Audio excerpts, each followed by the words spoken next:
Hi everybody, and welcome back to Teachers Talk Money, where I help teachers master their money in order to give back to themselves. Welcome back to our 12 months to get good with money series, which is a series of bite-sized steps, 12 steps to be exact, one for each and every month of the year, to get good with money over time slowly. Let's recap everything that we have done over the year so far. So in January, you made a budget. In February, we made some savings goals. In March, you actually separated those savings accounts and you considered whether or not automation was right for you. In April, we learned what the heck to do about our taxes depending on your situation. In May, we talked about the general concepts of investing and you did your own research on investing throughout the month. And in June, you actually created your investing plan, and if you were at that point in your plan, you started contributing to your investment accounts. It is July, everybody. Happy summer. This month, we are going to do a budget brainstorm to consider the areas in our budget in which we might be able to spend less. As you guys know, this is a little bit out of the realm of what I normally talk to you about. I don't typically talk about tips for spending less. I am very much not as invested in cutting expenses as I am invested in you making intentional choices with your money and following a plan. And of course, as you probably also know, I feel like this kind of content tends to be overemphasized in the personal finance space, as if the most important thing you need to do to get good with money is to stop buying cups of coffee, which just simply isn't true. In reality, it is one very small piece of the puzzle. That being said, it is a piece of the puzzle, and that's why we're going to talk about it today. Again, overemphasizing this can be harmful to your emotional state and your mental state and your relationship with money if you focus too much on sacrificing things. That being said, it's something to consider. So let's get into some specific ways that we can do this. There are three main categories that I look at when I'm considering cutting my expenses down. The first category is your necessary fixed expenses. So these are the things that you pay the exact same amount in every month. In many cases, these are your recurring bills. So these are things that are absolutely necessary.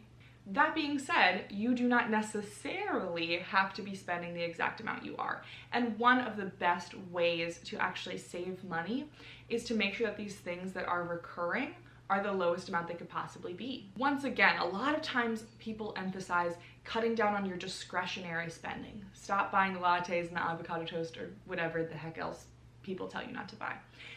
But in reality, one of our best opportunities for saving is by lowering our recurring expenses of our necessities. So here's the goal for this category. You're going to take a look at these expenses. Look at how much you are paying for insurance.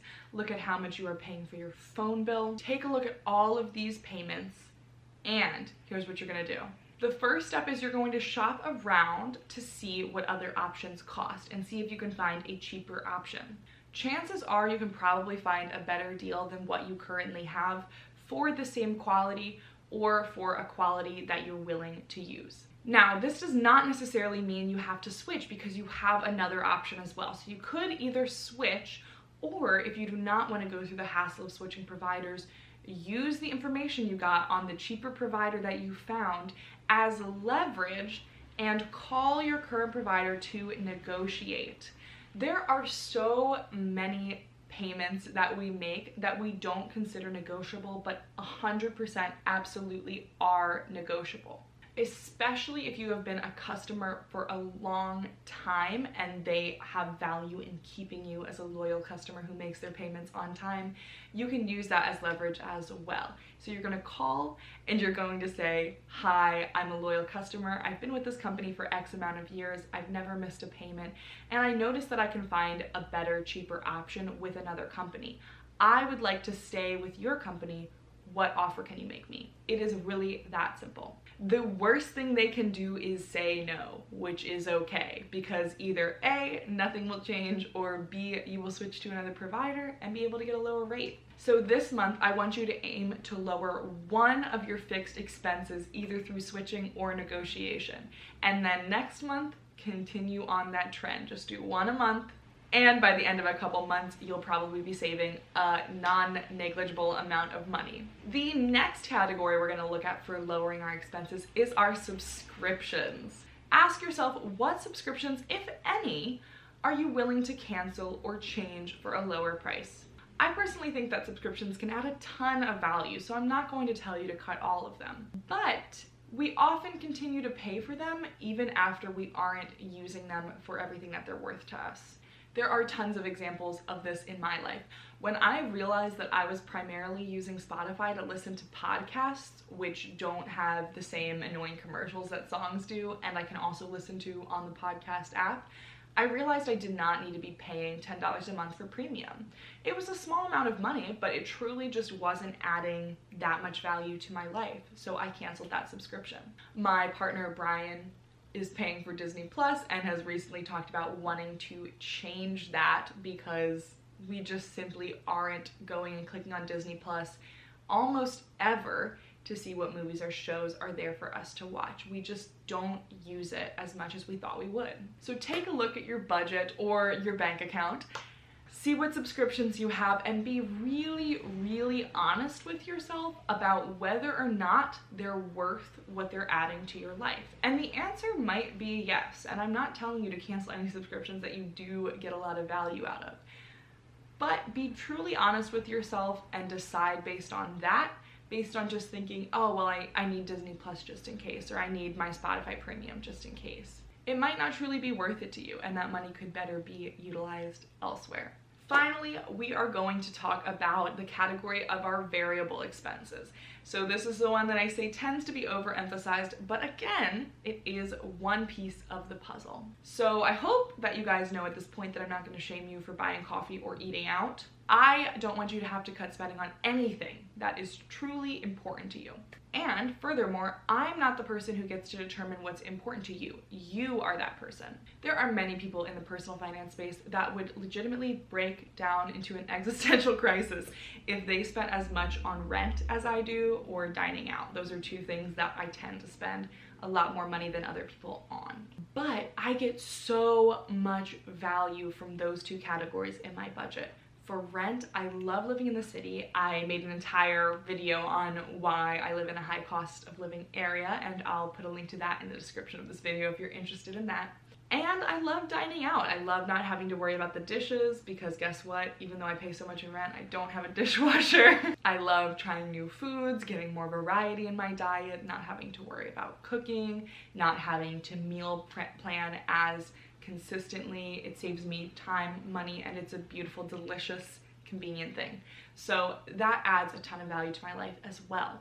So I wouldn't even consider cutting this expense, even though it isn't strictly a necessity. And the reason for that is that money is not about just meeting your basic needs. Money should be a tool to improve your life. So here is my message about this category. I want you to be highly intentional about each and every category that you choose to spend on. You should be confident that every purchase you're making is adding value to your life and is worth the price. So here are some questions I want you to ask yourself as you're looking at your real spending in each of these categories. Take a look at your spending and ask yourself, is my spending aligned with my values and my goals? Ask yourself, are there any categories that I'm really not getting true value from? And how much can I reasonably lower these categories by? And finally, ask yourself, is saving this money more important to me than spending in this category? Be very honest with yourself here. And don't feel like you're not doing enough if you determine that you barely want to cut anything or you want to cut nothing at all from this category. Contrary to popular belief, money does not have to be about making huge or small sacrifices all the time. Instead, again, it's more about making sure that you have a highly intentional plan. I hope all of these tips were helpful for you. So this month, I just want you to brainstorm on your budget using this video, all of the questions to ask yourself, and try to lower some of those categories. Once again, this is one piece of a very, very large puzzle that is money management. which is why it is only one step in these 12 months to get good with money. Leave a comment below about what you think you might be able to lower or cut from your budget in the future. Have an amazing week, everybody. Don't forget to stop by for next month's 12 months to get good with money goal. And of course, every week for new videos. And please make sure to like this video, subscribe to my channel, comment on this video. It means everything to me and it helps me get this message out to more teachers and other people who are trying to get good with their money. Have an amazing week, everybody, and I'll see you next week. Bye!